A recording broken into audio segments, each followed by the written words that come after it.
पाकिस्तानच्या आगळीकीला भारतानं चोख प्रत्युत्तर दिल्यावर भारतानं केलेल्या कारवाईचं वैशिष्ट्य आणि शस्त्रसंधीचा प्रस्ताव देणाऱ्या पाकिस्तानची वृत्ती याविषयी संरक्षण तज्ज्ञ सचिन दिवाण यांनी सह्याद्री वाहिनीकडे आपली प्रतिक्रिया व्यक्त केली आहे. पाहूया.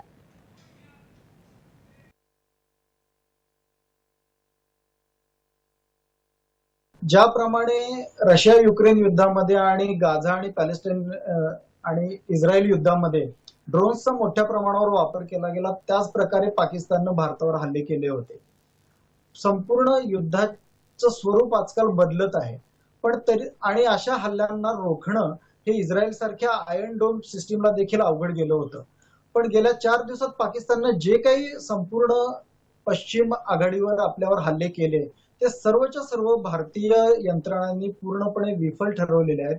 यामधून भारताची संरक्षण दलांची सज्जता तर दिसतेच, पण तांत्रिक वरचष्मा जो दिसला त्यामुळं पाकिस्तानला ते किती पाण्यात आहेत हे आता कळलं असावं असं वाटायला हरकत नाही.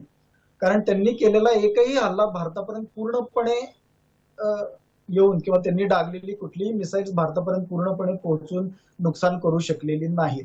हा पाकिस्तानला धडा आहे. आजपर्यंत पाकिस्तानने झालेले सर्व शस्त्रसंधी म्हणा किंवा शांततेचे करार पाळलेले नाहीयेत. वेळोवेळी त्यांचं उल्लंघन केलेलं आहे.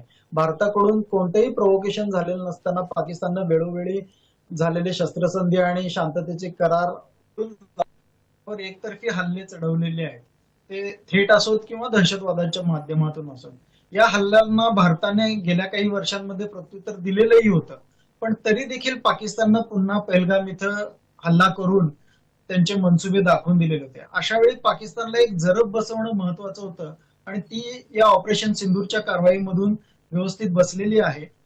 आणि त्यामुळे पाकिस्तानला शेवटी शस्त्रसंधीचा प्रस्ताव द्यावा लागला आणि तो आपण स्वीकारला. तर यापुढे मात्र प्रत्येक वेळी शस्त्रसंधीचं उल्लंघन होणार नाही आणि ते झालं तर पाकिस्तानला तेवढंच चोख किंवा त्याहून गंभीर उत्तर दिलं जाईल आणि मोठ्या परिणामांना सामोरं जावं लागेल याची एक खबरदारी घेतली पाहिजे आणि आपली सेनादलं ते व्यवस्थित करतील याला मला पूर्ण खात्री आहे. आणि यातून भारताची खंबीर भूमिका दिसते.